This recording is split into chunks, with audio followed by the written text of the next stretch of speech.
Greetings and bienvenue, Midnight Crew. Thank you for returning to this broadcast, and welcome to new viewers joining us for the first time. If you like a video, then feel free to subscribe. Paranormal experiences as a cop, firefighter, or etc. I'm a young police officer in a major metropolitan area. The city I work in, as far as layout goes, is a big downtown city on one side, hills with expensive old houses on the other end, and middle to low-class homes in the middle. Needless to say, I have responded to several different types of calls. I've interacted with many different types of people in all walks of life.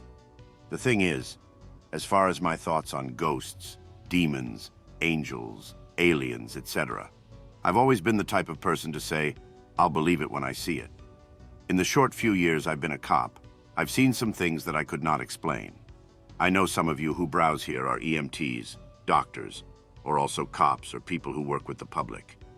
Anyone mind sharing some of their experiences? I'll share one of mine in the next post to get things started. Feel free to ask me anything about my job as well. OP here. I remember this one as the Sock Monkey Shrine. So I got dispatched to the hills to investigate a burglary alarm that went off at someone's residence. The hills are where some of the most expensive and oldest houses are.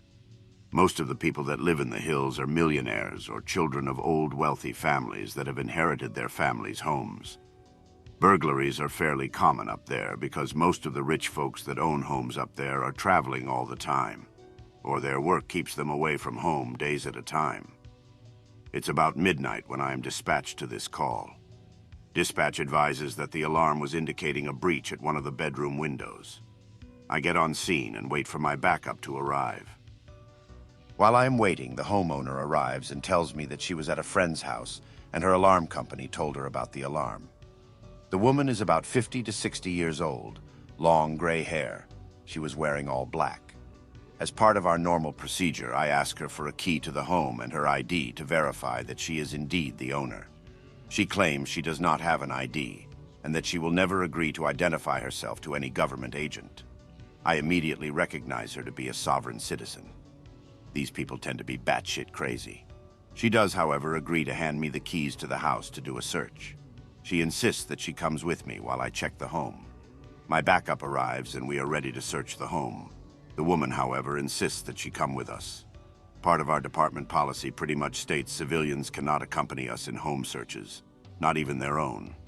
I called a third unit to stay outside with the woman to keep her from coming with us. The woman finally gives us her keys along with permission to perform a security check of her home. We make it into the house through the front door, and immediately my partner and I can smell something rotting. Whether it be meat or a body, we are not sure. All rooms are locked, and none of the keys on this woman's key ring open any of the doors on the inside of the house. We decided to clear what we can within the home anyway. We come to one room with the door slightly ajar. Looking through the gap, I can see a window open inside of this room. I'm thinking this must be the room the alarm was indicating movement from. Me and my partner made an entry, and holy shit, the smell of rotting meat was even more intense. We were both dry heaving and were convinced there must be a dead body in here.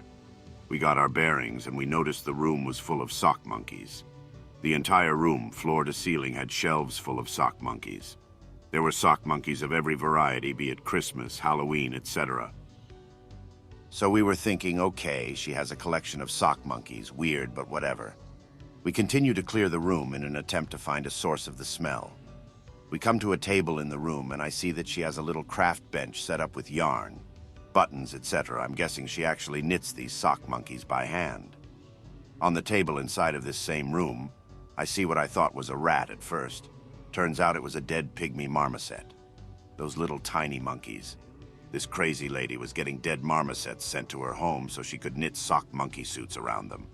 The rotting smell was coming from all those sock monkeys. They all had a dead marmoset inside. There was an investigation done on this woman and her home, and apparently it's not illegal to be in possession of dead monkeys, so long as they were shipped to her dead. But who was window? Thief probably saw what you saw, then noped the hell out of there. That incident was fairly early in my career. Another one that I had was when me and several officers responded to a home where a guy had told dispatch that he was going to hang himself, and he wanted to talk to somebody. We showed up, and he had already did the deed. The cell phone he called with was still in his hand as he rests there. Coroners got him down and checked his legs to see how long ago he died. They told us he died several hours earlier. There was no way he could possibly have called us to tell us that he was going to self-terminate himself. Same night, we were interviewing his girlfriend, who we later found out was having an affair and was getting calls from this dead guy's phone. The dead guy's phone was still on the floor inside of his house. Other officers verified that the dead dude's phone was not being used. The girlfriend starts freaking out and doesn't want to answer it. I take the phone and answer. All I could hear was what sounded like a shower was running. Could never figure out what that was about. Worked for a company that made repossessed, dilapidated houses livable, mold extermination, roof leaks, basic repairs. We worked through banks that would send us to work on houses anywhere from 100 miles out of our base location. Often, we would go to homes where a lot of the previous owner's possessions were still there. Either they hadn't moved them yet, or they were so lazy, they decided not to take them. 3 guys, me, R, the boss, and D, a half Puerto Rican Jamaican, who were superstitious as all hell. The house we were in was built in the 30s and had good bones, as we would say. It was in the middle of actual nowhere, nothing but woods in every direction for miles. It was about an hour and a half away from our hometown, and took another 30 minutes just to find the right gravel side road it was on.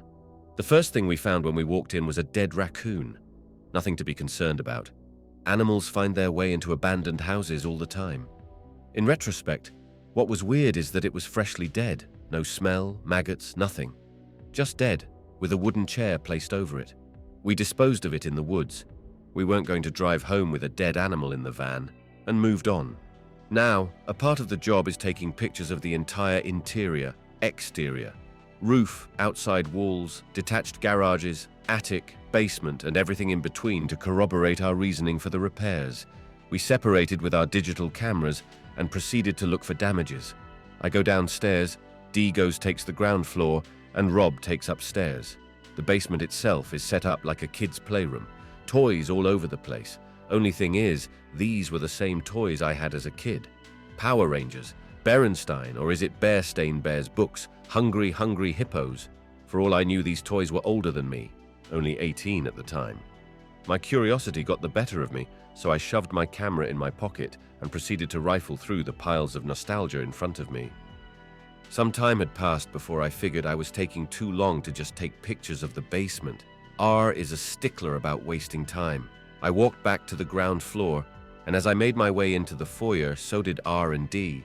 D looks visibly shaken and asks R what time it is, says he doesn't feel right, pulls out his phone and looks at it like he's stunned. 2 hours went by since we separated. To all of us, this clearly wasn't right. No way it took me 2 hours to photograph the basement, even if I did stop and look at stuff. D and R feel the same way. R can see D is not comfortable here and suggests we walk around the house together this time. Nothing much happens until we get to the master bedroom. We focus on our job and ignore the feeling of being watched and toyed with. Most everything was cleared out of the house except for the basement and master bedroom, ground floor. The closet is still full of clothes, dresses and such. The bed is still messy, like someone woke up and left for work. We all notice how messed up this is and continue taking pictures. R opens a drawer and finds these weird, erotic pictures of a heavy-set woman. The pictures start out tasteful, in a dress, trying to look cute or something. As we flip through the pictures, they become increasingly sinister.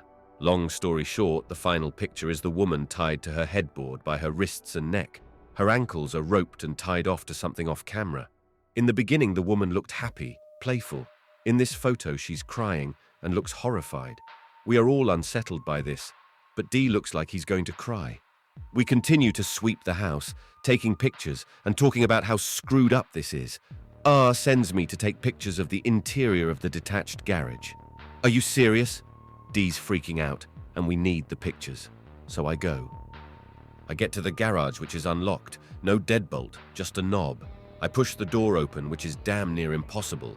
I get it open and realize it's been painted shut from the inside with epoxy, not the walls. Just the door and frame and cinder blocks around it, like someone just dumped a 5-gallon bucket of Kills paint over it.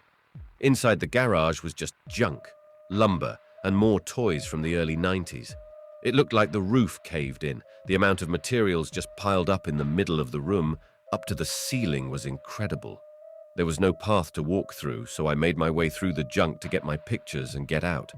I positioned myself in the opposite corner to get a wide view, the least amount of pictures I would need. It's pitch dark aside from the door being open. In the flash, I noticed something that made me want to puke. A ladder. There was a loft in this thing, and I had to get my damn pictures. I made my way to the ladder through the 2x4s and other junk. Halfway up the ladder, the door slammed shut. Must have been the wind, I lied to myself.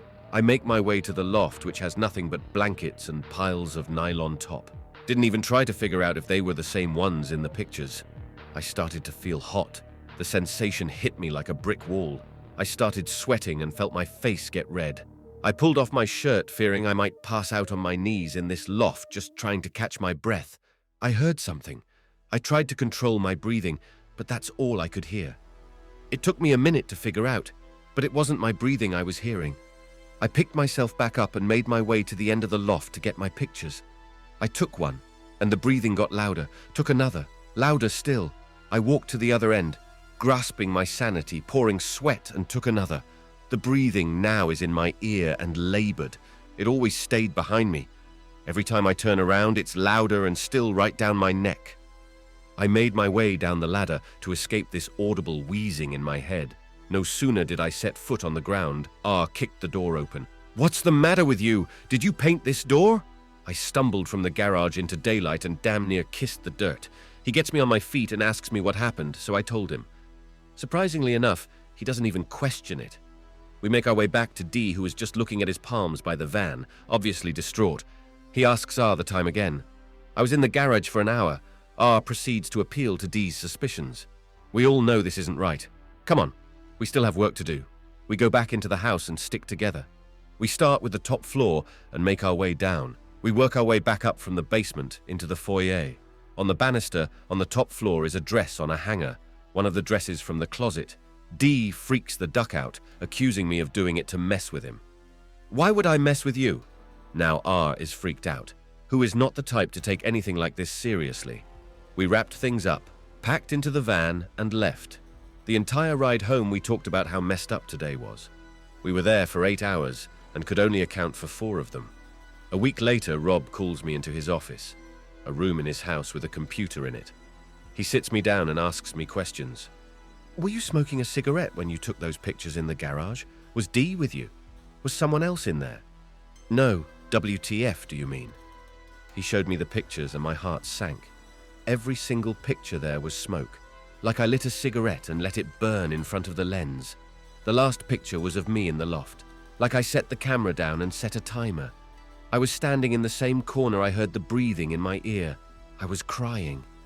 Unfortunately, none of the cameras we used were mine. All of the pictures were used to show the banks what work we were doing and why. Every time I talk to R, we bring up that house, though. He still asks me if I put the dress on the railing. Next time I see him, I'll ask if he still has them. It was over 4 years ago, so I doubt it. Bear with me as I'm typing this as I go. I used to work at a Christian camp years ago somewhere in the hills of North Georgia. It's no longer a camp, and sadly is completely gone. I was the counselor teacher for the science department. A real simple job right out of high school that paid fairly well, had to teach by the Bible book. Simple acid bases, nature things like how leaves work, etc. It was a very fun job. Enter Greentext. Just another day over, ready for the 40-mile drive back home. The science classroom was a small shack that fit maybe 12 people max capacity. I normally just taught outside, kids gone sun in the setting. Another counselor barges in as I'm cleaning up, sweep duties, etc. Anon come help, there's a rabid dog on the edge of campus. What I don't want anything to do with it, call animal control. LOL, we're in the middle of nowhere and we have to put down any danger to the campers? Come on, Lowell, chop chop. Jesus Christ, all right. I grab a push broom and follow him out. Met outside by the medical lady, late 30s, named Sarah, and counselor 2, late 30s, named Ted. Supervisor of not my department. Late 60s? I don't know, he was old. Named Frank. Frank has a boomstick. Ted has a long log thing. Sarah has nothing. Why are you here, Sarah? Make our way to the edge of camp where it was sighted. What the hell? We're all like, that's not a dog. It runs right up to us from the tree line through some really tall grass. It's not that dark yet, at all. That's not a dog. It's about the size of a small bear. Yellow eyes. Never seen anything like it before. It is about 5 or so feet from me, staring at me. The foam doesn't look like foam. It isn't. It's literally pouring sand from its mouth.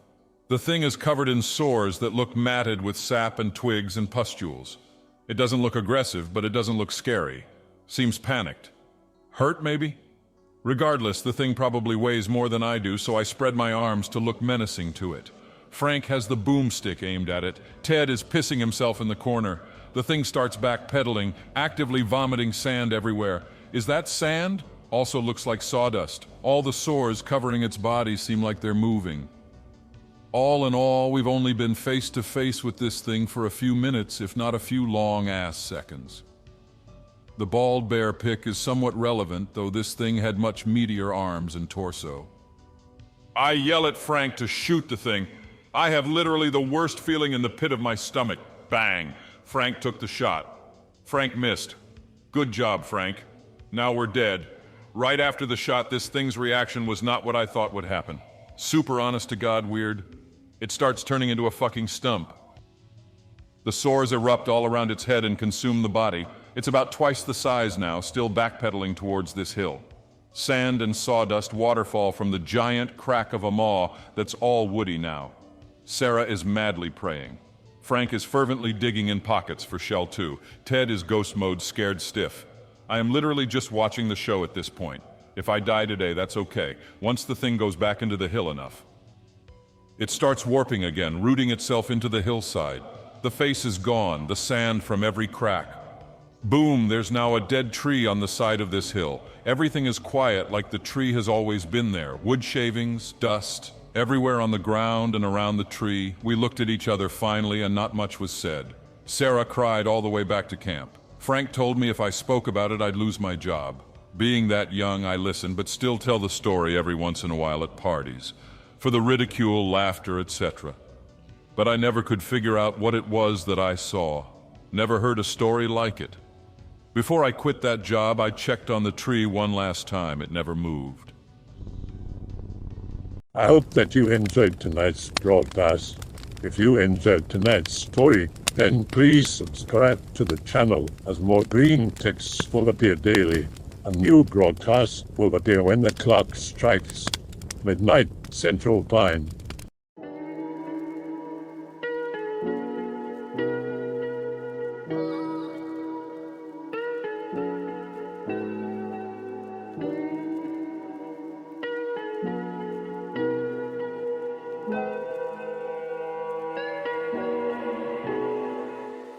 Remember to check out the Odyssey page in the description for a second archive of the channel's videos. There's also a Rumble archive as a backup.